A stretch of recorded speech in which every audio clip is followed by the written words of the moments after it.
Cyber breach by a Chinese hacking group known as Salt Typhoon. Authorities say the hackers have targeted telecommunications giants like T-Mobile and Verizon, spying on customers' phones in what is described as one of the largest intelligence breaches in U.S. history. Officials warn the attack is ongoing and likely much larger than first estimated. Now, joining us is Ahmed Banafa, an engineering professor at San Jose State. Thank you so much for joining us, Ahmed.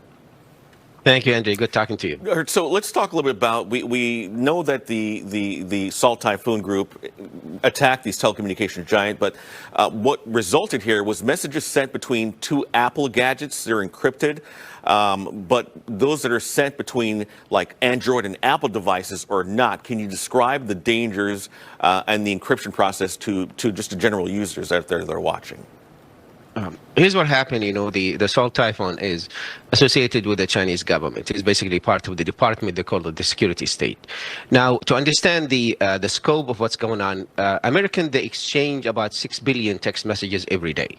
Wow. And, you're talking about 80% of Americans, they use text messages for communication on a daily basis. They answer within about 3 minutes, 90% of them. So it is really an essential way of communication at many levels. If sometimes the bank will send you a text message as part of the two-factor authentication to make sure that you're the right person.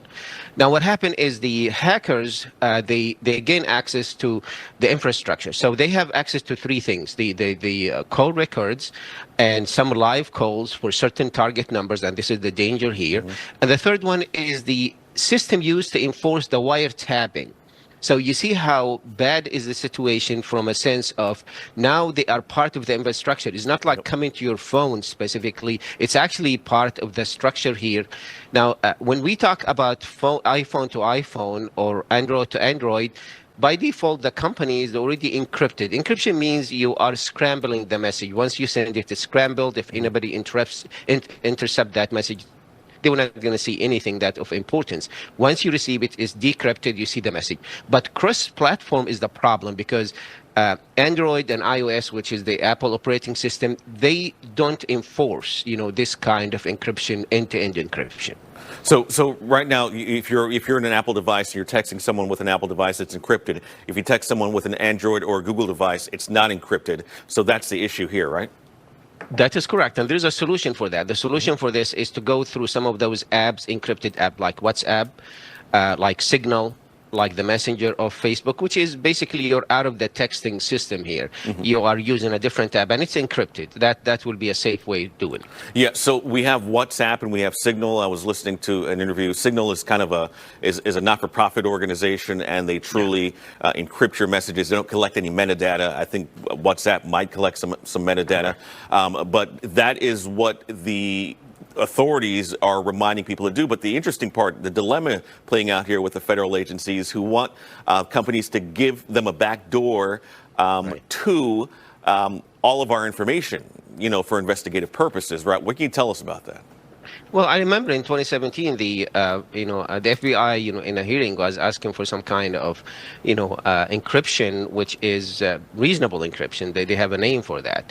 And what they're talking about is give us the back door, for the law enforcement. So just in case something happened, a terrorist, some kind of conspiracy, somebody tried to harm the United States.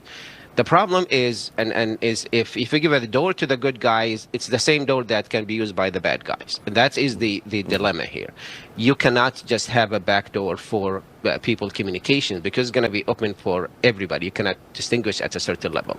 That's why they just put it aside. They say, we're not going to do that. Now, it's as you say, the irony of this one now, the FBI is telling you to have encryption because of the impact that could have on people, privacy and security. If this Salt Typhoon targeted certain people, in the United States, or try to understand their movement or their communication, that's going to be really dangerous.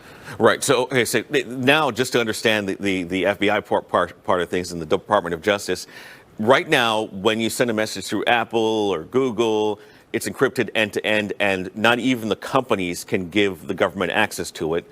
The government was asking that these companies figure out a way to give them access to your information, right?